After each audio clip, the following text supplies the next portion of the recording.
cutely. Okay, so I'm doing a video. He's so tucked into his shell. And I'm going to come in close. He's like, what is that? Don't worry, he might be a little bit scared because he's never seen one.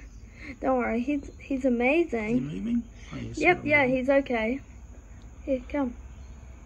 Oh, there he is. See those little Oh, antennas? his little antennas. Look at him. Oh, look, his little head. Oh, Hi.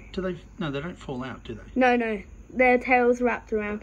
This is what you do, and they go back into their shell. It's to tell you, like, hi, I'm out here. Don't pinch me, please. Okay, and what's his name?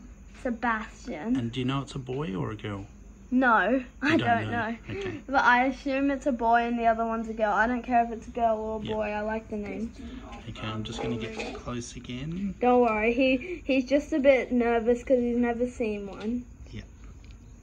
It's very cute. Dad? Yep. When you finish the amazing. video, you can touch his claw really gently. It doesn't hurt him. Wow, it's incredible. Oops. Dad, what? That's so cute when he came out.